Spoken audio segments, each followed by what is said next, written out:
Who's more foolish, the fool or the fool who follows him? One of Obi-Wan Kenobi's famous quotes that hits the nail on the head when it comes to talking about Star Wars Battlefront. Was it a foolish move to make this mostly an online multiplayer? Are those who approve simply foolish by falling in line with what game companies dish out, going along with whatever we're served without fully questioning it? I shall attempt to provide some answers about this game that many have been waiting for years to play. I'll tell you though, I am nervous. I'm really nervous. Do I want to look at this? I'm not afraid. You will be. You will be. Oh no!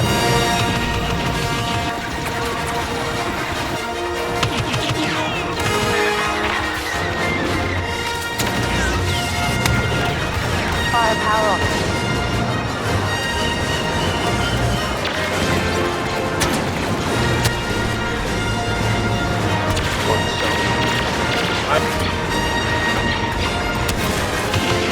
Whoa, that looked pretty good. Star Wars Battlefront is out from Electronic Arts, developed by DICE, a mix of first-person, third-person shooter action boiled down to multiplayer and missions. We have 9 multiplayer modes with a dozen maps on 4 planets: Tatooine, Hoth, the moon of Endor, and a brand new planet called Sullust. Play with as few as 8 players online to a whopping 40. The mission section is broken down into training, battle, and survival challenges. A mission can be played either as a single player or co-op with a friend. For multiplayer, you're part of the Rebellion or the Empire. Before the match, select your primary weapon, as well as your special gear arranged in their star card framework. The left and right cards used for things like grenades, booster packs, sniper rifles, while the middle slot is used for a special ability like focus fire that lasts for a defined amount of time upon use. There's a partner function, which allows you to pair up with a teammate to share star cards. Certainly useful if the other guy has better ones than you. Easily switch back and forth between first-person and third-person views, even switching from left-handed to right-handed in third person. Collectible power-ups include handheld weapons, stationary devices to set up in the field, Imperial droids, players can jump into turrets, the ability to take to the skies in classic aircraft from TIE fighters to X-Wings, or on the ground in, say, an AT-AT walker, which seldom comes around. Yes, I said AT-AT walker. No AT-AT. Where'd this AT-AT thing come from? I don't understand. And if you're lucky to pick up the power-up in certain modes, transform into one of 6 classic Star Wars heroes with their own unique powers. Hit him with everything we got. Let's talk about what we like and don't like. First, what I like. For the most part, the maps are amazing. Extra special attention paid to recreating classic Star Wars scenery and landscapes like you've never seen them before. The hangars, the corridors, the bunkers, trenches, mountains. There is no question that the look is spectacular and matches up with definitive Star Wars terrain. The shooter moves realistically, steadily, maintaining its richness even during the chaos of battle. I have to applaud DICE for the purest nature of the game, based mostly on the original trilogy. The Walker Assault is jaw-dropping when it's 20 versus 20. Outpost Beta on Hoth, that Walker Assault, that's the classic one. That's the one you really want to do. Empire Strikes Back right in your face. But they do mix it up. The Soro Sub Centroplex, I guess that's how you say it, on Sullust. It's a good map. It's pretty good. I like the corridors and the sides, the hangars. It truly feels like a war. Supremacy, I'd say that's right behind Walker Assault. I'll rank Walker Assault the best of the multiplayer modes, and Supremacy comes right after that. This is on the forest moon of Endor. The idea here is to capture control points, pushing the enemy back. This is the one time that I got to jump into a speeder that I actually saw one because they're tough to see. It's hard to control, and it's just kind of a little bit of a waste of time. That sums it up for the good stuff. Now to the bad stuff. Now, while the maps are great, the content is sparse. You suddenly find yourself recycling through map after map again and again. So it seems like they need to put more maps out there, which they're doing. But at the launch, there were not enough maps. I have a really bad feeling about this. None remain. While there are several modes with multiplayer, I understand there are 9 modes, but only a handful of the 9 are worth doing. The missions, These battle and survival modes are extremely exhausting and grueling. A real grind, borderline torturous. Especially these survival ones, they take forever. You'll face 15 waves of enemies before it's over. One of mine took about 45 minutes. They will take the life right out of you, I'm telling you. There's no gratifying reward at the end either. Only achievements upon completion on a certain difficulty level. Here's what I would like to see. Take me on a small journey to fight a boss. What was the problem doing that? If these are supposed to be missions, then make them missions or just leave them off the game and do not sell the game as if you actually have missions in them. They are not missions. Guys, are Y-Wings even operational? The blasters. I think they're okay, but if you're used to other games where you can upgrade your weapon, you're not going to find that here at all. All you do is unlock a blaster, and then you wait to collect more credits to unlock a better blaster or handheld weapon. Battlefront's enemy radar with the red light indicator graphics is modeled after Destiny, but much worse than Destiny.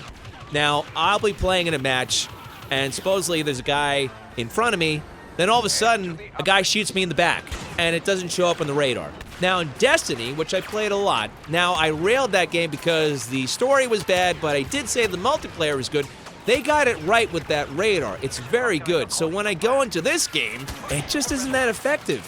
Many times I would just play the match without it because I didn't really need to use it. It seems like it's off. They need to fix it. They need to do something with it to tweak it to make it better. In a grander sense, you're looking at a very controlled game. Level up, unlock items, unlock different character looks, and there's no deviation. We knew for many months this was an online multiplayer without a single-player campaign. That was no secret. Could it use one? Yes. But no one should be surprised that there's a lack of content because traditionally, multiplayer-only titles are limited. Personally, I think DICE ran out of ideas going beyond the enormous Walker assaults. I would guess they started from there, working their way out, but the rest of it aside from Supremacy, which is almost the same as the Walker assaults, everything else is kind of hollow. The hero hunt, that is one of the worst. One player is a famous character, and the rest have to hunt him or her down in a squad. The player who delivers the final fatal shot to the hero becomes the next hero, and so on, and so on, and so on until it's over. Ugh, a mind-numbing experience, I'm telling you. Your chances of becoming the hero are really based on luck. Accept this fact, you are going to die a lot. A lot. Now, that's not a reason to hate the game, but be prepared. Some of the game does not involve much skill, as I just said. You just have to be in the right place at the right time, especially in these gigantic settings when there's so many people out there running around.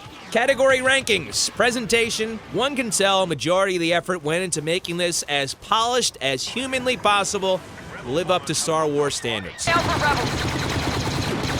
Gameplay, good to average. It does run very smoothly. I do take issue with the enemy radar. It's horribly unreliable, spotty, constantly doesn't show when an enemy's on top of you. Revisiting, do I want to play it again and again? I'd say that's good. The risk of irritation and agitation in a match is high. It did cause me to take several breaks out of sheer frustration because, for the most part, I wanted to keep checking it out only because I love Star Wars. Do or do not. There is no try. From Yoda. Well, I gotta try to do my best to tell you whether or not to buy it or not. Now, here's how I'll answer this. Anybody out there hate Titanfall? Do you hate Evolve? The exclusive multiplayers? Then forget about Battlefront. You'll play a few matches and realize, all right, well, this is it. Then you get really mad because you expect better things from a Star Wars title. You get mad with the missions. You'll get mad that there's no single-player campaign. And then you'll wonder why you spent $60 or more on this title. I am warning you, do not buy it if that is you. It's tempting because, well, it's Star Wars season with the next movie coming out in the holidays, but hold off on the temptation. Now, if you come from an understanding that this is what it is, that there is no single-player campaign, and the so-called missions are garbage, and you can deal with that, and you like to play multiplayer, then I say, get it. You like Call of Duty? Grand Theft Auto Online, death matches, playing heads up with good gamers that will once in a while kick your ass and you got to deal with it, go for it. But I would ask you as well to be patient because the content is lacking. There are 4 DLCs coming out. They're coming down the pike. The Battle of Jakku is coming out during the first full week of December, followed by 3 more. So wait until they put more on this game and maybe wait for a price drop as well. Star Wars Battlefront is not a dud by any means. A good title that could use some more meat on the bones. So the Force is not so strong with this one, but the best I can do is to tell you that it comes down to your gaming preferences. Go ahead and buy it. I won't stop you, but be aware of your own habits, your interest in stories and single-player campaigns against your interest or disinterest in exclusive multiplayer co-ops. Well, that was a lot. Now I can hear some of you out there saying, this guy's crazy. He doesn't know what he's talking about. What did he just tell me? I'm going to go out there and get this. Star Wars Battlefront, I'm buying it. He's an idiot. All right, don't want to listen to me? You want it? Then tell him. You must do what you feel is right, of course. May the Force be with you in your decision.